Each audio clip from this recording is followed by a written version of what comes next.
Coucou les amis, nous partons à la découverte aujourd'hui d'un artiste absolument délicieux dont l'univers est féerique, Lionel Langlais. Partons à la découverte de Lionel Langlais. Bonjour Lionel, comment vas-tu ? Bonjour Emma, ça va très bien et toi-même ? Je vais bien, merci, heureuse de te retrouver. Merci beaucoup de m'accueillir. Merci à toi d'avoir accepté, ça m'a fait vraiment plaisir de pouvoir enfin te donner la parole parce que tes chansons m'ont séduite, très clairement. Le travail de ton équipe derrière est absolument fabuleux. J'ai beaucoup aimé réellement leur façon de t'entourer et vous de porter les chansons que vous nous proposez. Tu fais une très belle carrière, fans te suivent. Comment as-tu démarré ? J'ai démarré quand j'ai rencontré mon auteur qui s'appelle Quentin Lamotta et que avec lui j'ai appris que la chanson pouvait se faire de manière exigeante et de façon professionnelle. Voilà, c'est avec lui que j'ai commencé. On a écrit un premier album et j'ai fait mes premières scènes avec ce premier répertoire qu'on a écrit ensemble. Quel était le nom de ce premier album ? Alors mes albums n'ont pas de nom, ils sont tous éponymes, ils sont tous sous le nom de Lionel Langlais tout simplement. Tout simplement, et on peut les retrouver évidemment sur les réseaux sociaux, sur YouTube, et je vous invite à vous abonner à la chaîne au passage. Comment as-tu démarré ? Quelles ont été tes premières scènes ? Mes premières scènes, je les ai faites au Sentier des Halles. Alors j'avais fait quelques concerts dans des bars, des choses comme ça pour rôder un peu, parce que je n'avais jamais fait de scène. Hein. Mais mes premières scènes, ça a été au Sentier des Halles, où j'ai proposé les premières chansons qu'on avait écrites. On avait fait un tour de chant d'une heure et quart avec Quentin. J'étais à l'époque accompagné d'un violoncelliste qui s'appelle Guillaume Bongiro, que je salue au passage. Et voilà, j'ai fait plusieurs fois le Sentier des Halles, et c'est comme ça que j'ai démarré. Qui sont les personnes qui t'entourent dans ta création de chansons ? Qui sont les membres de ton équipe, de tes rencontres finalement ? Donc le premier c'est Quentin Lamotta qui est mon auteur. Et alors, ensuite il y a Mickaël Larchange. Mickaël Larchange, il est éditeur. Lui il va venir un peu pour valider quand on fait une chanson avec Quentin. Moi je fais les musiques, Quentin fait les textes. Quand on a terminé nous une chanson, on la propose à Mickaël et Mickaël nous dit si il voit quelque chose à revoir ou pas. Et puis ensuite à partir de là on va travailler quand on a suffisamment de chansons pour envisager un album, on va travailler avec un réalisateur. Donc il y a eu d'abord Simon Strauss qui est un guitariste et ami que je salue. Ensuite il y a Léonard Raponi qui a travaillé donc comme réalisateur et arrangeur sur le deuxième album. Et puis on a travaillé sur le dernier album avec un type que j'adore et qui s'appelle Lionel Gaillardin que je salue très affectueusement au passage. Et j'en profite aussi pour ajouter qu'il y a Simon Strauss qui est revenu puisque c'est lui qui fait les guitares de l'album. C'est vraiment un guitariste que j'aime beaucoup, Simon, que j'en profite pour le souligner. C'est très important parce que quand on regarde tes clips et ta musique, on sent vraiment qu'il y a une famille artistique autour de toi. C'est vraiment une succession de rencontres et c'est ce qui permet aussi, peut-être chacun met sa petite pierre à l'édifice et c'est ce qui donne à mon avis cette poésie dans toutes tes œuvres.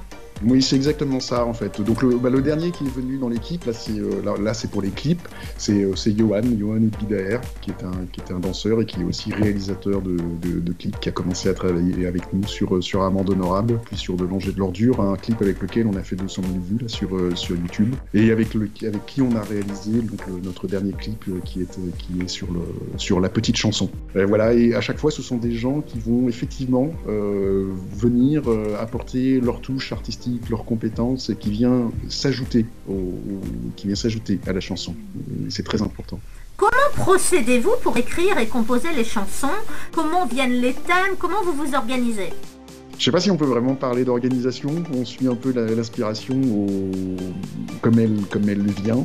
Ça peut venir d'une idée d'un début de texte de Quentin, ça peut venir d'un début de musique de ma part. Si ça nous plaît à tous les deux, on commence à travailler autour de ça. Après, il n'y a pas vraiment de règles. Il y a cette anecdote que j'aime bien citer parce qu'elle m'a marqué. J'avais entendu Jodassin en parler. Il parlait d'un jardin dans lequel se trouvent les chansons et il faut aller les cueillir. Il y en a qui sont plus ou moins difficiles à cueillir. C'est un petit peu l'impression que j'ai. Moi, j'ai souvent cette impression qu'on tire sur un fil et puis on va dérouler ce fil. Et des fois, il y a un fil qui est plus ou moins difficile à faire venir. Il y en a qui demandent un peu plus d'efforts que d'autres. Et puis au bout de ce fil, il va y avoir une chanson. Et cette chanson, le plus souvent, le bon critère, c'est quand on est un peu surpris tous les deux, Quentin et moi. C'est quand on ne s'attendait pas à cette chanson-là. Là, on sait qu'en règle générale, on fait quelque chose de bien. tout simplement. Et quelles sont tes influences musicales et vos influences musicales?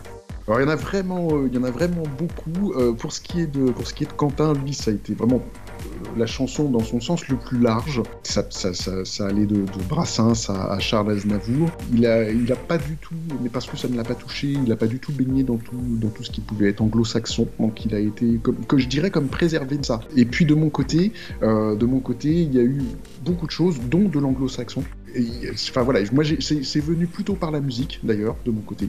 C'est venu plus par la musique. Il y a eu des groupes qui m'ont beaucoup marqué, comme les Pink Floyd ou les Dire Straits. L'univers musical m'a touché énormément. Et puis après, bon, je dois avouer qu'en termes d'influence, il y a vraiment beaucoup de choses. En fait, il y a plein d'artistes qui m'ont beaucoup touché. Ça peut être aussi bien de la variété que des artistes beaucoup plus pointus. Enfin, c'est très très vaste en fait. Quelles salles te font rêver et où aimerais-tu faire un concert? Pour moi, la salle qui me fait rêver, c'est une salle pleine.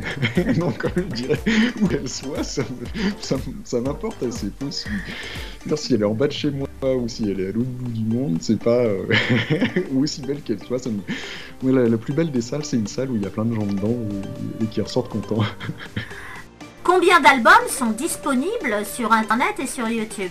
Il y a 3 albums qui sont disponibles sur toutes les plateformes. Vous allez pouvoir les trouver sur toutes les plateformes de streaming et de téléchargement. Et sur YouTube, donc les albums sont sur YouTube Music. Et puis il y a 10 clips, une dizaine de clips sur ma chaîne à laquelle je vous invite à vous abonner parce qu'on va encore vous en proposer d'autres cette année, des clips. As-tu des clips justement en prévision? Beaucoup de travail, et parle-nous de tes projets.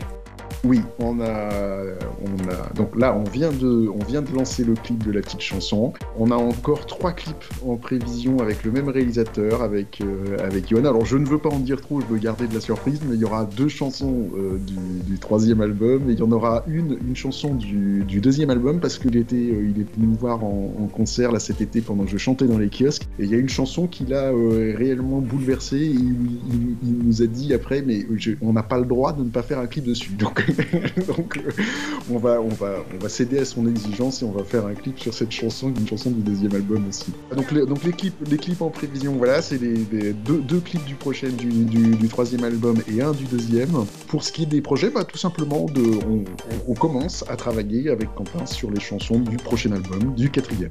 On a fait notre première chanson, on sait que cette chanson-là, elle est bonne, c'est la première chanson du 4e album. On en a une deuxième qui est en chantier en ce moment. Voilà, on commence à travailler concrètement sur les chansons du 4e album. Et puis, pour la scène, pour l'instant, il n'y a pas grand-chose parce que les choses sont assez compliquées en ce moment pour la scène. Donc, pour l'instant, il n'y a rien. Mais voilà, je reste le nez au vent comme un marin, avec la voile prête à être déployée quand il faudra qu'elle le soit. Évidemment, nous allons te suivre sur les réseaux sociaux. Où peut-on acheter tes chansons et sur quels réseaux sociaux peut-on se suivre? Donc, je vous invite à aller sur les plateformes de streaming et de téléchargement. Vous trouverez mes albums sur toutes les plateformes, que ce soit sur Deezer, Spotify, iTunes, Amazon Music, Google Music, etc. Toutes les plateformes de streaming et de téléchargement. Je vous invite aussi à me rejoindre sur ma page artiste sur Facebook. Vous cherchez Lionel Lenglet, vous likez ma page et puis on sera en contact ensemble. Et puis à vous abonner à ma chaîne sur YouTube. Abonnez-vous, activez les notifications, vous serez averti des mises en ligne des prochains clips. Et si tu avais l'occasion de chanter avec quelqu'un ou des gens, quelles seraient les personnes avec qui tu aurais envie de collaborer, vivants ou partis, Charles Trenet ou d'autres personnes, vers qui ton ressenti te guiderait? Ça va de gens comme Maître Gims à Sting en passant par Gaël Faye, des collaborations beaucoup plus inattendues comme un guitariste comme Vincente Amigo ou comme Pat Metheny qui sont des gens que j'aime beaucoup. Et puis ça va être difficile de faire un duo avec Leonard Cohen, mais je crois que c'est quelque chose qui m'aurait beaucoup plu. Il y a d'autres gens auxquels je pensais, il y avait tout à l'heure on n'en avait pas parlé, mais il y a Kate Bush par exemple qui est aussi une artiste que j'aime beaucoup. Enfin, il y a tout un tas de gens, il y en a sûrement des tas, mais en fait, je crois aussi que ce qui est le plus intéressant, c'est ceux auxquels je ne pense pas, et que peut-être la vie va me présenter, ça m'intéresse, je crois, encore plus que ceux auxquels je veux penser tout de suite. Oui, parce que vous êtes une équipe assez prolixe, et on ne peut que te souhaiter plein de créations. D'ailleurs, que peut-on te souhaiter pour l'avenir, et donne-nous un dernier message d'amour à tes fans. Bah, j'espère que ce sera pas le dernier, d'abord, c'est une chose. Et leur dire que sans eux, ce que je fais n'aurait pas de sens. C'est aussi grâce à eux que j'existe et c'est pour eux que je le fais. Voilà, c'est ça qui est important. Je n'ai de cesse de penser qu'un artiste n'est rien sans son public. Et c'est pour eux et à travers eux qu'on peut exister. Donc je les remercie d'être là et j'espère qu'ils seront de plus en plus nombreux à être touchés par nos chansons. Voilà, merci encore Lionel Langlais de nous avoir accueillis pour Conversation entre amis by Emma Goldberg. Bien évidemment, nous allons continuer de te suivre sur les réseaux sociaux, nous allons suivre tes chansons. J'invite tout le monde à aller voir ton dernier opus, La Petite Chanson, qui est une super réalisation avec un chorégraphe, avec un réalisateur, avec des gens absolument délicieux et un très très très beau clip et une très belle chanson. C'est une très jolie petite chanson. Et je vous donne rendez-vous pour d'autres interviews dans Conversation entre amis by Emma Goldberg, avec d'autres invités et surtout restez fidèles et connectez-vous à nos chaînes YouTube Lionel Langlais pour ses stations et Conversation entre amis by Emma Goldberg. Je vous donne rendez-vous à très vite. Bye bye. Merci pour ton Ce monde il est dur et toi t'es tout doux, rien qui te rassure. Ce monde il est fou, ce monde il est grand, tu te sens très petit, t'es comme un enfant qu'aurait pas grandi. Ce monde est curieux, plein d'enfantillage. Ce monde il est vieux, toi, tu n'as pas d'âge. Tu l'entendras pas, la petite chanson que j'ai faite pour toi. Et c'est mieux comme ça, on ne fera pas croire au monde comme il va. T'en veux rien savoir, il t'intéresse pas. Tu souris aux anges, ce monde il a mal de tout ce qu'il mange, de ce qu'il avale. Tu vas solitaire, loin des bruits qui courent, dans un grand mystère qui partout t'entoure. Tu trembles pour nous, pauvres égarés, trop loin de chez nous, pour y retourner. Tu l'entendras pas, la petite chanson que j'ai faite pour toi. Et c'est mieux comme ça, on ne fera pas croire au monde comme il va. T'en veux rien savoir, il t'intéresse pas.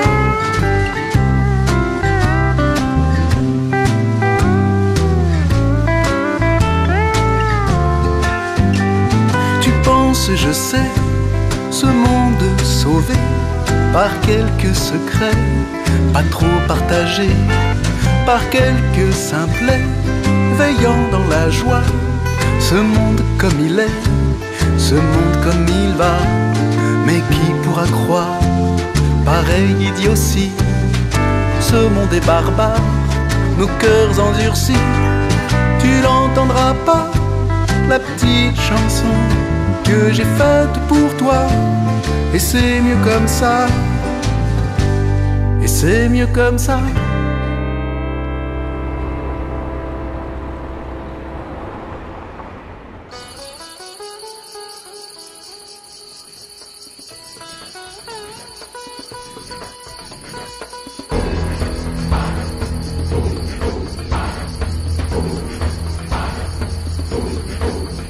On rêve sa vie plus belle, aux Marquises, aux Seychelles, une île au bout de tout. On rêve d'un grand voyage, d'une oasis au large, d'un monde loin des soucis, des sous.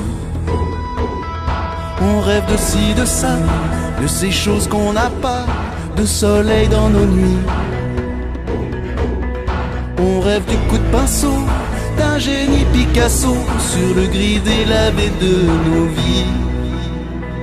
On l'a tout ça, tout ça, tout ça, tout ça on l'a.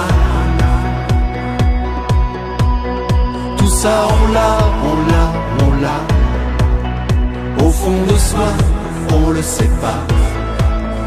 On a tout ça à l'intérieur, dans nos petits cœurs. On voudrait chercheur d'or, trouver le beau trésor, la pierre philosophale. On voudrait magicien, changer en Chambertin toute l'eau du tonneau du canal. On envie les étoiles, le galop du cheval, du gros arbre l'écorce. On jalouse les roses et la beauté des choses. On veut du fleuve, du vent, la force. On l'a tout ça, tout ça, tout ça, tout ça on l'a. Tout ça on l'a, on l'a, on l'a. Au fond de soi, on le sait pas. On l'a tout ça à l'intérieur, dans nos petits cœurs. On se met à genoux pour des dieux Manitou et des statues en pierre.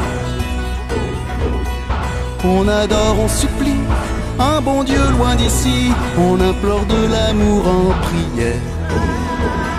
La cabale, la splendeur initiale et la croix du sauveur. Les Védas, le Tao et l'avant du chaos, le mystère de nos cerveaux rêveurs.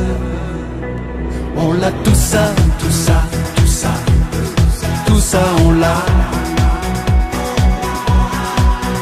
Tout ça on l'a, on l'a, on l'a. Au fond de soi, on le sait pas. On l'a tout ça.